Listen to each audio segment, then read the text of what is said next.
Well, welcome back to week 4 of Halloween month 2022. And, I am a vengeful god, but I am a fair god. And we are going to take a look at this one also and try to be fair as much as we can. But, you know me, let's see what the hell happens.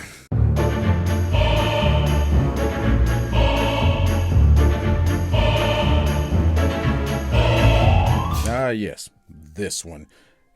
Sure, when it was announced, it was like, sure, why not? You went ahead and made that mess of a movie, The Predator, and seemed like you forgot to make a Predator movie. It was more of a comedy. Just a bunch of chuckle fucks on camera trying to outdo each other. Who can get the dumbest fucking joke out? And, that's another video for another time. So they announced, oh, well, we're going to do a prequel. I'm like, well, okay, maybe. Seems like a weird concept, but, what do you have in mind? Oh, we're gonna base this one in 1719, and I gotta say, for exploring the concept of a predator, my first thoughts were... And that's when we started drinking, nestling from our cup. More alcohol, please. Superior technology. Alien technology versus sticks and stones and beaver pelts. Right. Anything else? Oh, the lead is a female. What girl? Okay, well, that's different. That's definitely different. Let's see how you execute it. All right, this might be an interesting ride. Let's have a look at our female.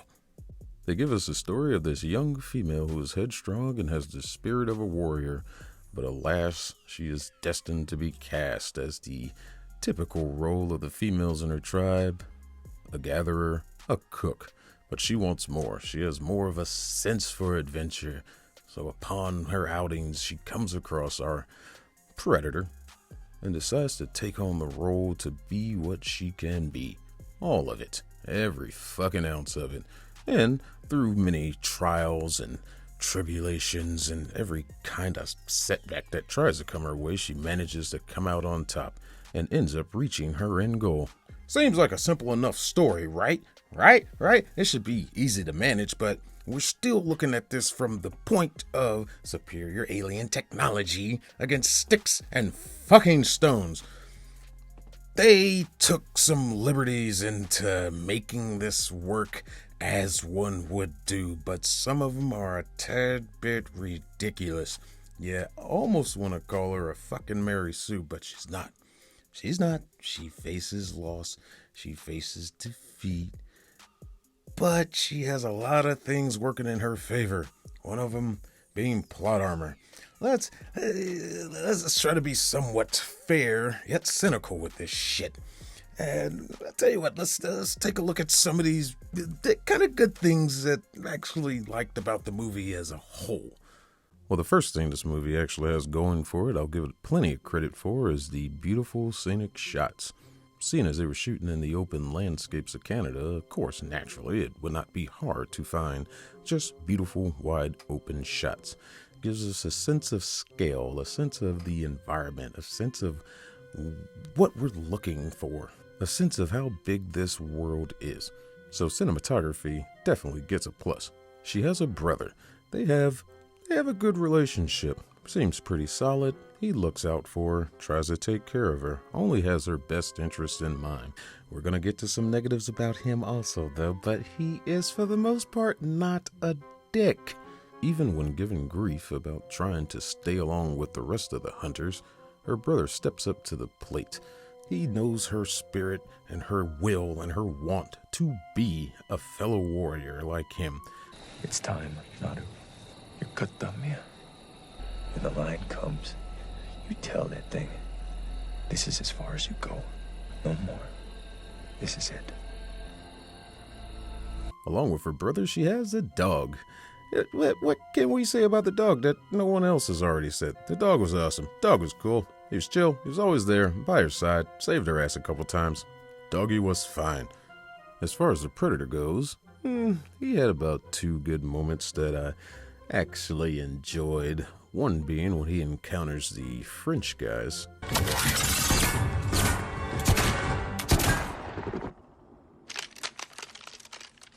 Now that's comedy. And just when you had enough of the giggles, we get to see this motherfucker absolutely decimate these French fucks.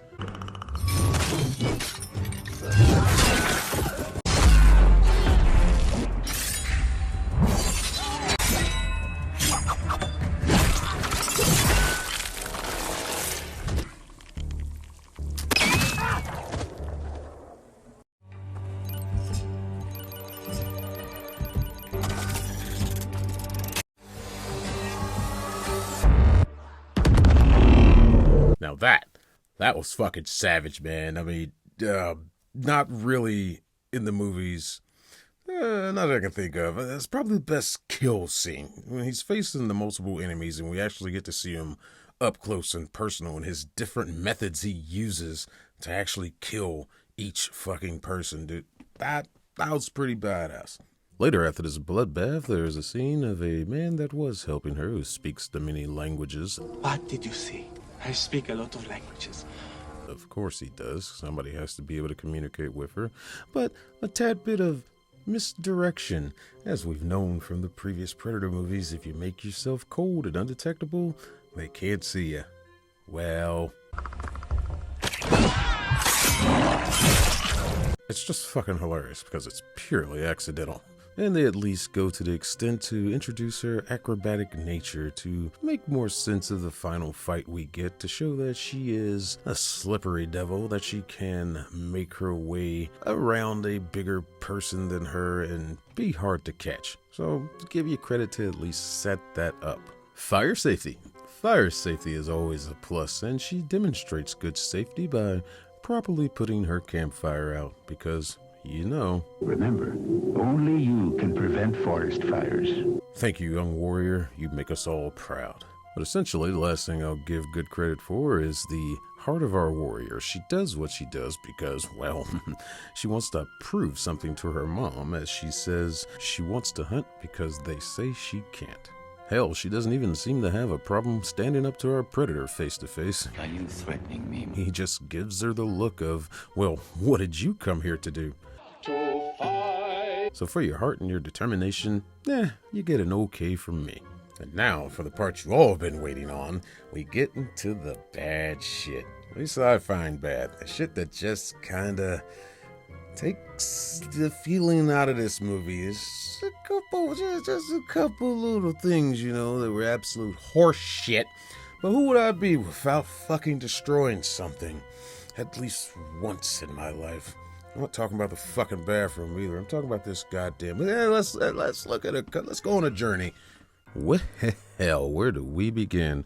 I guess let's just start with the main thing that we're going to be dealing with in this movie is way back in the day, 1719 sticks and stones versus alien predator with tech. Now, the first thing that comes to mind about our predator. I was bred to be a warrior, trained my entire life to master my senses. And it just makes me question our warrior. Where did you train? On a farm? And if you think about it, in all actuality, it makes absolute fucking sense. This movie should have been 15 minutes long, if that. But sure, movie got a movie. Our magic plant, or as they call it, Tutsia. But of course it has to be a thing because we have to have some element of plot armor for this character. It's this magical thing that not only seems to heal all wounds, maybe it's not the same plant, but it's there. But this one in particular, the orange one, just happens to make the body cold. Why does it make the body cold, you might say? Watch another Predator movie. It just seemed so cheap that they had to sneak this in here. They had to put in this movie somehow to get the body temperature off of the Predator's infrared sensors. Just feels cheap. Our group of hunters, they're just assholes. Who invited you? We won't be gone long enough to need a cook. Really no need for their abuse. No even attempt to try to work with her. See what she can do. See what she got. If If you're too afraid to hunt, go back to camp where you belong. But for some reason, they do recognize her as a tracker and the medicine girl, but go as far as to literally fight with her. Enough!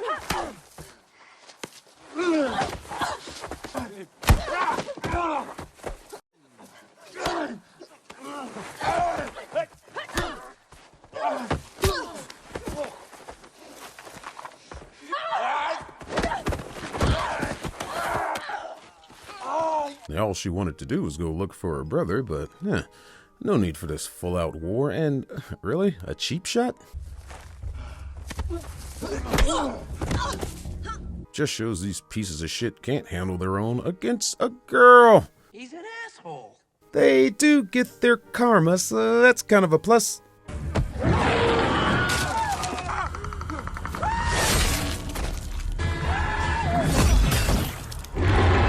Karma's a bitch. She gets to a point where she's ready to make her first kill on the lion to prove her worth, to prove she is a hunter, but through unfortunate circumstances doesn't quite get the job done. Bump on the head later and she wakes up back home. Now we reach the point where Big Brother starts to lose his good feelings as he comes back to the village with the said lion. He touts the kill and victory and just claims the kill for himself, knowing damn well he didn't cause all the damage on it.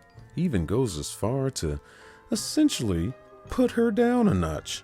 You tried it. You couldn't bring it home. Seems very unwarranted and little lacking of faith when all she wants to do is go and hunt the mystery beast that she started hunting. Okay, well, I'll hunt alone if I have to. You can't. Do I need your permission, Lord Chief? It's not about permission. You can't. And of course, we can't go without talking about this bullshit rope tomahawk.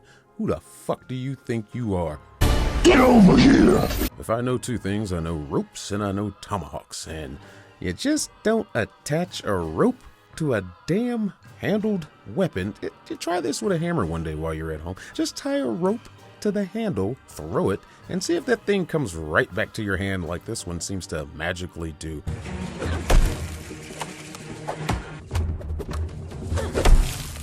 There's a scene where she comes across a large field of dead buffalo and just leaves me the wonder as she kneels down to say a prayer and send its spirit gently on into the afterlife. I just wonder, did she do this for every single one of them? Because why does this one get such special treatment? I don't know, just a curious thing. Nitpick. Ah yes, the fucking swamp. This one stands very high in the standards of just shit in this movie in my court because she clearly is standing on solid ground.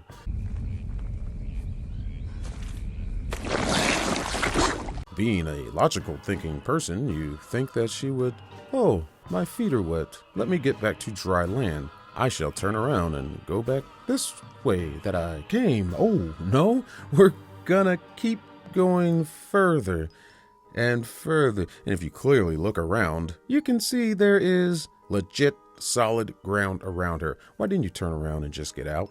Oh, now she's close to death, but have no fear, her trusty tomahawk on a rope, just her homemade rope, just happens to get her out of her peril. You should have died right here.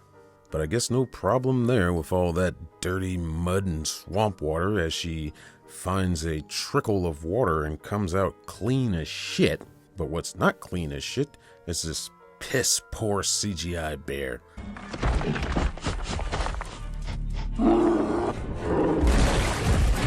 Fine, CGI budget, we don't know how much it is. You know, it was even hard to find the budget of this movie. She goes on to try to use her newly wet bow, instead of just running and hiding. But fuck the bear, let's add more to your situation. The predator just happens to show up at this moment. Sure, why the fuck not? Let's add more intensity to the scene. And just yet one of the many scenes to where she clearly should be dead. Oh look, The river's there to take her away to safety. What about all these rocks and these rough rapids, you say? Don't worry about it. She'll be fine. Plot armor ahoy. Now, we will recognize you have the plot armor, but I do not grant you the rank of Mary Sue because she does endure pain as she gets caught in a bear trap. Of course, once again, our predator is closing in on her, and this movie should be over by now, but random fucking Fluslan Slay guys show up, and she's saved by the French, but still not quite as they knock her out. Our French guys, they seem to fancy themselves as hunters. In fact, they seem to be hunting the predator himself, and they show they can operate in the arts of the stealth, except for they forgot one minor detail. Maybe not have a group of horses standing right behind you when you're trying to be incog-fucking-nito. Gee, I wonder how the predator ever found you. Our French fucks are using these two as bait to draw out the predator, and, well, let's go ahead and add some plagiarism to the list. No. It doesn't want bait. It doesn't hunt that way. Sorry, but Sam Neill did it better. T-Rex doesn't want to be fat. He wants to hunt. During this, she claims to her brother that when she got caught in the first trap, that the predator left her alone because it since she was not a threat.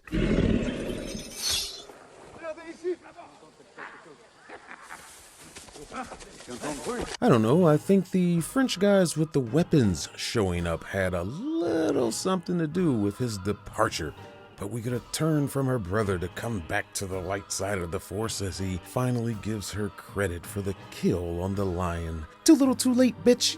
You only say this because you're facing death. And let's add a little bit more to the plagiarism counter as the brother decides to make an assessment about... I don't know that this thing can be killed. If it bleeds, we can kill it.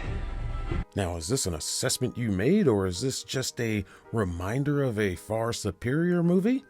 If it bleeds, we can kill it. Oh, and question, young big brother. When the fuck did you see this thing bleed?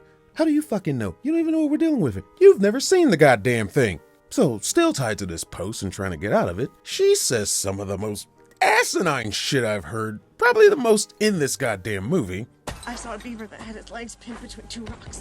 The water was rising so fast, it knew it was going to die. So it chewed off its one leg. It was worth it to the beaver, losing its leg to be free. Nutter, stop! I'm smarter than a beaver. Well, Jesus Christ, darling, what the fuck does this story even mean? What is this adding to this story? Our fucking predator, you know, the guy that has the ability to go invisible, only waits till halfway through this final battle between brother and sister together. Why wait so long? Why aren't you always invisible? That just seems like the common sense thing to do. His ability to go invisible was not damaged. Just stay that way. Kill them. 15-minute movie. He gives them a chance to catch their breath. It's like, dude, kill them. What are you waiting on? Get on with it. Yes, get on with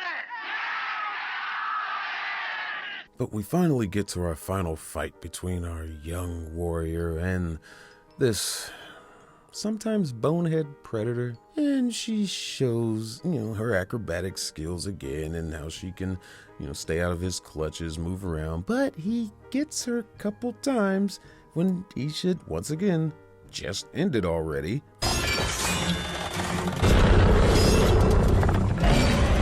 For whatever reason, he keeps teasing her. Get on with it! But she sets up a trap for him that involves the helmet that she blew off of his head. I guess gunshots to the fucking back of the head don't work on this predator, but sure, why not? He has a gun that shoots these 3 little darts out, and to hit their target, they use the laser guidance off of his helmet. Why would you even try to shoot this thing having no guidance for it? You don't know where it is. These darts could go anywhere. If you know this information of how your targeting works, why would you try to work without it? And he just fucking ends up killing himself. You know what? I can live with that. This predator's a dumbass. Oh, and let's not forget the greatest fucking insult to this entire franchise is the flintlock pistol that she acquired from said English-speaking man, the Raphael Adalimi, engraved 1715. Well, gee, this pistol looks very familiar. Oh, it's the one that was given to Danny Glover in Predator 2. So does that mean that her ass got killed and said pistol was taken away from her? This makes no sense to include this shit whatso-fucking-ever. Just another, hey, don't forget, we're a Predator movie. We're a Predator movie. Fuck off, you fake. Fuck off. And then they just couldn't end this fiasco without a mid-credit tease of which is apparently our young warrior talking to other members of the tribe, and up in the sky approaches what seems to be more ships. Don't you dare fucking try to tease a sequel to this shit. Needless to say, this wasn't exactly a review, but let's call it more of an angry fucking rant. You know, this movie really brought out some ill intentions and things. There's more things I'd like to get out, but they were so insignificant. It was those things that really just stood out and just don't make this movie work. And sure, did it end this way just to say, hey, we got a female that beat a predator? A female that beat the alien tech and this superior warrior, and she did it with sticks and stones and outsmarted him.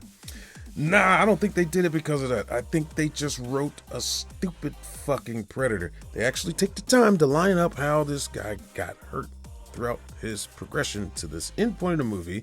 They do take the time to show that she's good at what she does. She's acrobatic, so she's able to work her way around this motherfucker and not get a hold of him. But when he does get a hold of her, he doesn't finish the job. Do it. This Predator's a dumbass. Maybe it's because he's a 1719 Predator, and I guess they evolve through the years to the Predator movies that we got up to this one, but maybe not. Maybe the writers for this shit were just fucking incompetent assholes. Tell you what, take your sequel bait, shove it right up your ass. No more fucking Predator movies, man. Just squash it. Just squash it. Wait next year for fucking the next Alien vs. Predator movie, because if Disney has anything to say with it, it'll be some shit like that. Join us next week for the last week of Halloween month 2022, where we're going to take on everybody's favorite movie of this month. Let's just say we're going to have some fun. Drink it up.